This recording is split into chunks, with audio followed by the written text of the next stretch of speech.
Okay, you know, the world of show business has had, by the way, Hal, can we see the freeway again? Yeah, here it is.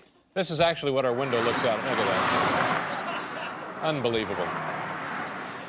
The world of show business has had many glamorous figures of mystery. The noise is driving me nuts. Greta Garbo, Howard Hughes, Marlon Brando.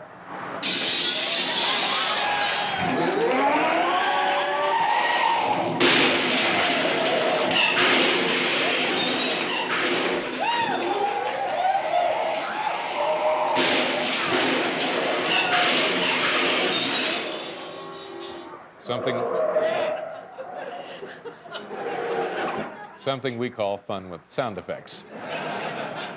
Anyway, many glamorous figures of mystery, Greta Garbo, Howard Hughes, Marlon Brando. Well, we are fortunate enough tonight to be granted a rare interview with perhaps the most misunderstood of all, great recluses, the hairpiece maker to the stars, Mr. Nicholas of Hollywood.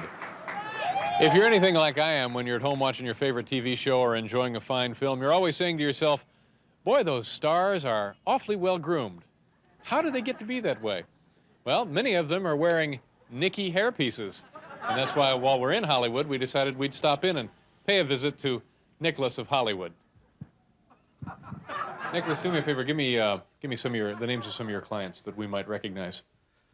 I would rather not say who my clients are. You're worried about a lawsuit, aren't you? Well, more or less. Look. Let me worry about the legal problems, okay? Well, I'm working on one right now for Clyde Baldwin.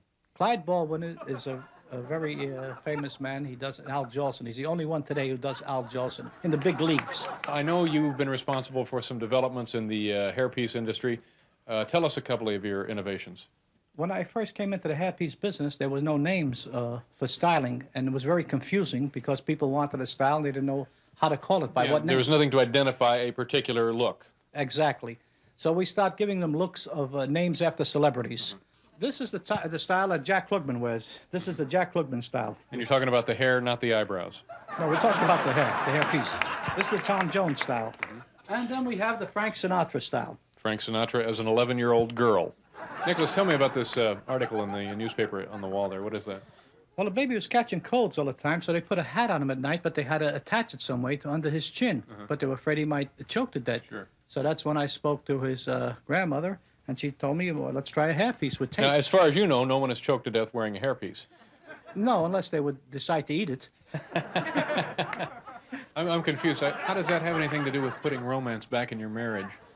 Oh, that's just the headline of the Inquirer. Oh, I'm sorry. That's only the headline of the Inquirer. That's my mistake. I'm sorry.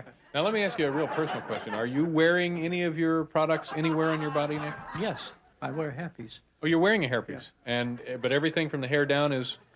Yes, most of it from the hair down is mine. Okay, good. And what is this model? Well, this is a model. It's actually a newer type of a situation. We haven't got a name for this one yet. It's a younger generation. I look like an opening act for Don Ho. Okay, Nick, in the final analysis, I know you've written a book on this topic. What is it that you need to know to buy a hairpiece? Well, let me read you a chapter from my book. In fact, the last page. What do you need to buy your first hairpiece? Courage. The courage to stop thinking about it and to start shopping for a hairpiece. The courage to see yourself going to work for the first day with your new hairpiece. The courage to go home to your wife and children for the first time with your new look. The courage, if unmarried, to face your girlfriend or girlfriends for the first time. The courage to see all your personal friends with your new hairpiece. The courage to go to the club for the first time wearing your new hairpiece. Courage, courage, courage. That's all it takes. Thank you very much, Nick. Thank you.